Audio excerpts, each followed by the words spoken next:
All right, let's go ahead and go through this unit project, saving for retirement. I'm going to go through both the Excel and everything, so I'll go through all the slides, all the information, just to make sure you understand where it is you're going. Please do not use the same numbers that I'm using. I'm making them up, so it shouldn't be too hard not to use it if you go on the internet and do the research like you're supposed to. First of all, you want to look on the internet and find entry level salary for a job that you're interested in, a career or something. So if you're interested in becoming a veterinarian, maybe check on that. If you're looking at becoming a doctor, a nurse, or an architect, or anything like that, just check into opening salaries or entry level salaries and just use those for this activity. No, it doesn't mean you're locked into it. Okay? So for the first thing we're going to do is we're going to look all that information up, and for my information I'm just going to do a teacher at 32,000 a year, and that's actually entry level. I'm gonna, I'll just say 32,000 a year. That's the number I've already set up. So first of all, we're going to enter our name on the first slide. Okay, now we've got that done. We're going to move on to the next slide. And what's my career? Here's where you're going to type the name. So I'm going to put teacher. Average entry level salary. I'm going to say 32,000. And how much is that per month? Well, that's 32,000 divided by 12. So on my calculator, I'm just going to do 32,000 divided by 12.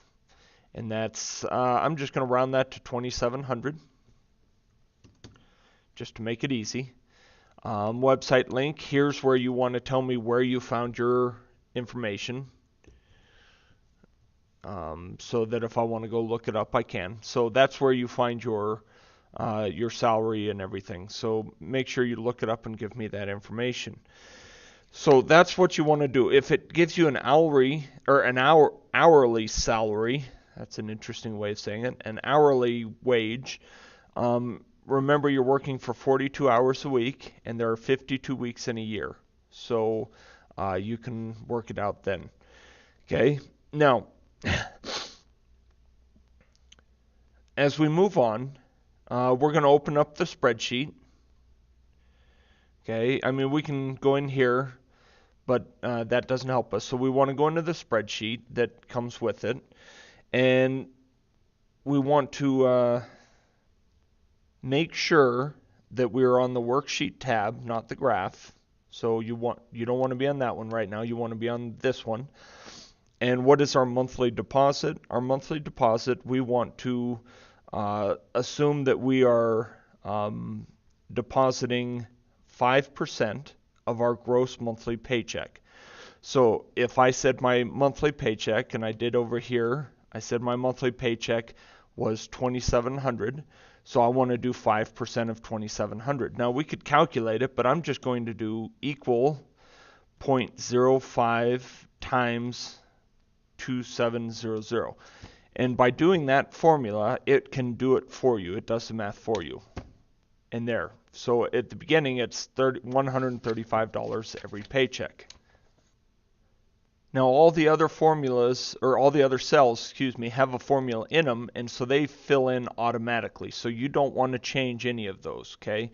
You want to just let them be and just change just that first cell right here, cell B3. Now each row, represents a different year. So year 1, year 2, year 3, and so on. And you can see as the years go on, so do our increases. We increase what we're contributing, and the reason for that is we're assuming for a 7% rate of return, plus we also have inflation that this is calculating for as well. Now with all this info inputted, we need to go back to our slideshow, and we go to slide 3. What is the total contribution after 40 years? Well, 40 years right here, the total yearly contribution is 3,000, but our total contribution right here would be 97,851. So 97,851. And if you want to put the cents, go ahead. You don't have to, but they're there, so I'm going to do it anyway. Total amount in account after 20 years. Now, that would be right here at N42, excuse me. That last one, that's a running total of how much is in the account after 40 years. So 453,863. So that's how you fill in this first graph up here. Now it wants the actual graph. Okay, so with that, we're just going to go into the bar graph here, and we're going to click on it, copy, so Control C, or you can go into edit and copy, right there. And we're going to delete that and paste the graph right into it. Now we're going to move on to slide 4. Now for this one, we want to, before we go any further on that table, I want to keep track of some information. Okay, at age 50 or age 25, that would be cell B3. How much money am I depositing? Well, if I go right here, cell B3, it's the very first one, that's $135. So I'm going to put that in right there. Okay, and then next, age 35. Okay, and that is cell B13. And you don't have to type this. I'm just typing it right here just so I have it written down somewhere. You can just write it on scratch paper.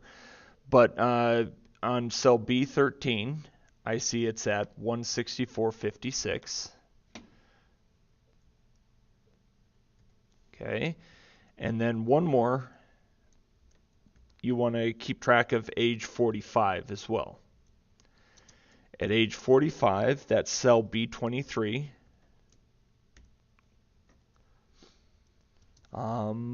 We go over here, and that's $200.60. Okay.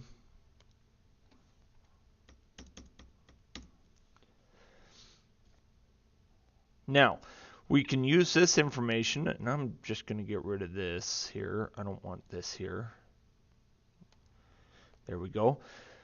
We can go back to this, and if we start contributing at age 25, we can use this stuff right here, this information. So total contribution would be that much. So I'm just going to copy that and put it right here. Total amount of contribution right there. So copy and paste. Next one, I went too far. The total amount for retirement, I'm going to copy that and put it right here. Okay, so that whole thing we just did was if we were planning on starting at age 25. But now let's assume maybe we didn't start at 25, we started at the age of 35 instead. To check that, we're going to actually change this table. So now what's our first starting amount is 164.56. If we started at age 35, we're going to come over here and change that to that. So we're just going to paste that value right in there. Now that we've pasted that in, or copied it, we're going to go to row 32, and that's the information we want right here, Q32. So that's what we contribute. And then right here, N32, that is how much we have earned. So we'll put that right here. Okay, so now we've got how much we would have if we started at age 35, and you see it's quite a difference. Now we do the same thing at age 45. How much are we depositing? We're starting at $200.60. So we go into this first one, $200.60, enter. Only this time, instead of going all the way to the bottom, now we're going to go to row 22. So we see our total contribution at 58,488.63. And now we see the total amount of retirement right over here in the end column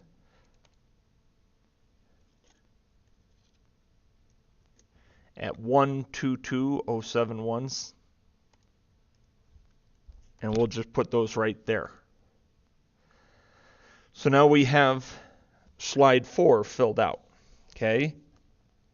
Now before we go any further, I want to change this first number back to 135 where it originally was. So I'm just going to change this back to 135.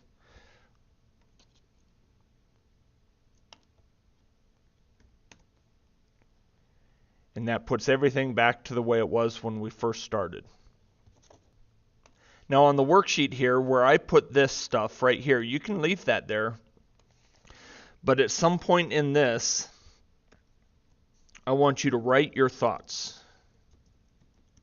Okay, just a brief paragraph telling me about what you notice and what your initial thoughts are by noticing that. Or changing those, sorry. Slide 5. In slide 5, we're going to assume that the employee starts saving early, but then stops saving after 10 years. They feel they've made enough, and so they want to stop saving after 10 years. So the employee just lets the total amount in the account after 10 years gain interest for another 30 years, but they're not putting anything in. Okay, so we've got to find the total amount that they would have with just interest. Now, we're dealing with compound interest here. So we need to remember the P is the principal amount. The rate is, we're assuming, is 7%. The N is the number of compounded intervals per year. So in this case, there's 12 per year. And then there's T, the number of years. Okay, so what do we do with this information? Well, let me show you what the formula is for compound interest. Formula is this: the total amount, ending amount, equals the principal, our starting amount, times 1 plus the rate over the time, the number of compounds per year, so that's the N. All of that raised to N times T. Okay, so I'll show you how to go through this step by step. Let's plug these in right now. So rather than end amount, I'm just going to do Y. What is our principal? How much do we start after 10 years? Well, 10 years would be right here. And so our ending amount would be 25,444. 25,444.62. So there's our principal amount. Then we have our 1 plus R over N. Our R is 0.07. Okay, 7%. Don't forget to move the decimal, so you know that's where we get the 0.07. And how many times per year? It is 12 times per year. So that number still goes up here, 12 times, and the number of years is 30 more years. To solve this, it's easiest to use a calculator. If you have a calculator like a TI-84 or some kind of, fancy calculator, then that would be great to use something like this. A lot of people don't have it, and that's fine. There's a free online one called Desmos at desmos.com. So we're going to go to desmos.com, and we're just going to type in the problem, but we're not going to include the y equals. Okay, just the problem itself. 25,444.62 parentheses 1 plus 0.07 divided by 12, and I'm just typing division key, like a fraction key. All raised to, and to do the raised to, you have to do the caret symbol. 12 times 30, and we see the answer is right here. So we can actually copy this to right here, round to the nearest cent, and we're going to paste it right in here. Okay, so if that person stops contributing after 30 years, they'd have that much. Oh, sorry, I put that in the wrong spot. How much would they have contributed? Well, that's back in our Excel. Total amount contributed would have been that much. Now, second row here is someone who saves 5% from the age of 35 to 65. So that's the exact same thing we did right here, 35 to 65. So we're just going to copy this and put it in this slide. Okay, so back to slide 4, copy that, and we're just going to put it right there. Okay, so now we have 35 to 65. And this last one is someone who saves 10% from 45 to 65. So 10% instead of 5%. So that's double this. So instead of 135, we're actually going to double that to 270. Because that would be 10% of our monthly paycheck. 2,700, 270. So we're just doubling that from 5% to 10%. Now we want to go to 25. Now we want to go to age 45. Now, because it's only 20 years, we should only use the amounts in cell Q22 and N22. So we're going to go down to 22, because remember, they started younger, so they're going to this point here. So our total amount contributed is 78723.48. And the total amount for retirement we get in the Q cell is 164,303. That's how you do cell number 5. Now again, at the bottom here, I mean, you can keep any formulas you type. I don't care. I typed those just for you. I want your thoughts, okay? A discussion typed down here.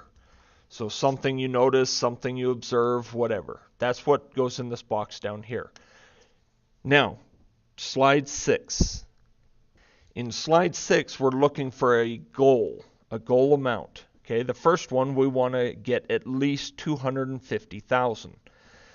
So how much do we have to pay to have at least 250,000? Here's our end goal, or our end amount right here. So we're going to change this until we get 250,000. So if I do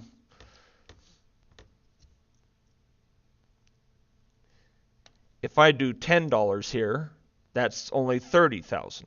Okay, so let's change that to $50. That's 168. We're getting closer. Now let's change it to $100. Too high. We're going to change that to 75. And we're just doing trial and error. I'm just going to say $75. Keep it simple, round it. It doesn't have to be exact. So we would have to save at least $75. Now what percent is that? Well, to find the percent, take 75 divided by 2700, my monthly income, enter, and I see that's 2.8%. Move the decimal twice, so 2.8%. And I would just always round to the nearest tenth. I mean, you can round to the nearest whole if you need to. So now we want at least 750,000. Okay, so if I change that to 200, we're still not quite there yet. So I'll change it to 250. Too high, 225. 220. Too low, so I'm just going to do 225. Okay, so 225. Now what percent is that? Again, we go to our calculator and we say 225 divided by 2700, and that's 8.3%. And the last one, we want at least $1 million, so I'm going to increase that to 300. And well, I might have gotten it right the first time. So let's try 290, not quite there. 295, Still not there, so I got it the first try, $300. So he would have to, or you would have to save $300. And what percent is that? 300 divided by 2700 is 11.1%.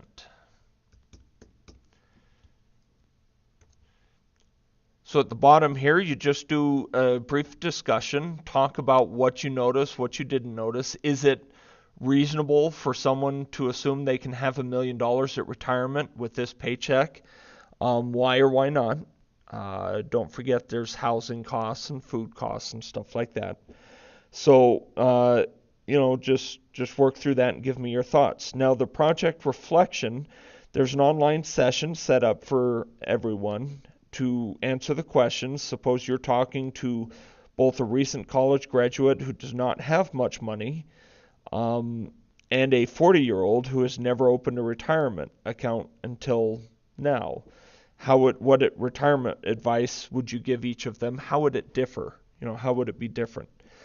If you were considering an offer of employment, how much of a factor would the employer's retirement package make in your decision? Why or why not? So that's if they pay your retirement. And the Social Security Administration might want to raise the full retirement age for people born in the year 2000 or later. Do you think that would make much of a difference? What would your thoughts be? Would that be fair? If so, what would be a fair age? If it's not fair, why not? That's how you do this assignment. I hope this video helps. If you have any more questions, let me know.